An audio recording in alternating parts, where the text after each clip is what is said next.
Hi everybody, it's Claire with a project for the ScrapFX design team. Today I'm playing in my craft journal from Dina Wakley and I'm starting off adding some Dina Wakley collage paper onto the background. I'm going to be using a mixture of ScrapFX things today, but this is going to be quite a simple page for me, quite pared back compared to what I often do.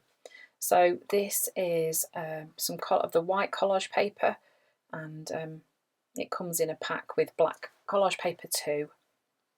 And then I'm starting off with the carpet rug stencil from ScrapFX, and I'm using the sand paint colour from Dina Wakley. Then I'm using, actually I tell a lie, I think that was apricot first, and then this is sand, and I'm just painting on some circle shapes onto the background. So these are going to kind of reflect the stamp that I'm going to be using from ScrapFX, which is the Flower Power stamp.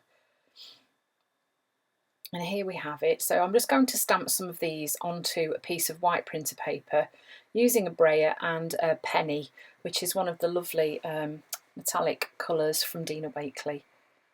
This is a really nice stamp. I really like how this comes out.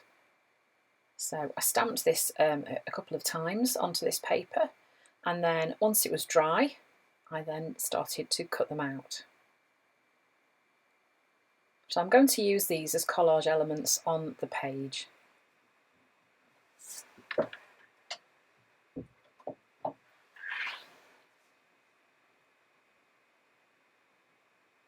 So then I'm just spending a bit of time auditioning them and trying to decide where to put them, where they're going to work best. Then I decided that I didn't like the white centres, so I cut those out. And once I'd done that, I did feel a little bit happier with how they looked on the page. The white centres didn't really work, and just the little flashes of white were working much better. So once I'd done that, they seemed to sit better.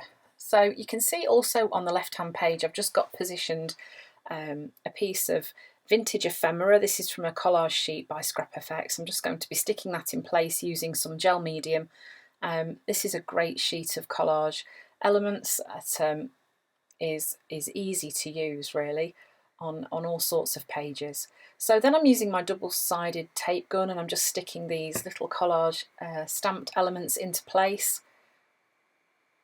And you can see I'm keeping quite a neutral palette with this page, keeping it quite simple and trying to let some of the background show through. It's not something that comes naturally to me. I'm not often very good at leaving space on my pages. I guess you can't really call this white space because it's on craft paper, but yeah, I think the craft journal lends itself really well to leaving space on the pages because the colours do work so well against the craft background. This is a Tim Holtz photograph image which comes in a pack, and they're really nice to use as well. Then I'm just using the Pit Marker pen and I'm just adding some shadows onto some of these stamped collage elements just to help them pop out a little bit. These are some other collage elements that I was just deciding which ones would work best on the page. I spent a while faffing about with those.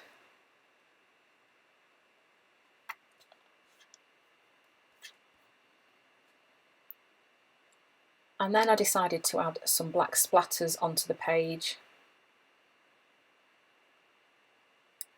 And then I stuck these collage, botanical collage elements in place. Yeah, that one definitely worked better there. Using PVA glue to just pop those in place. And then finally just adding a quote from one of the Tim Holtz chipboard quotes. I've pulled the backing off it so it's a little bit thinner and easier to stick in place. And there we go. That's the finished page. So quite a neutral page for me, a neutral palette of colours, but really quite effective. Sorry about the dog barking. So I hope you've enjoyed this video. Thanks for watching and I'll see you again soon. Bye.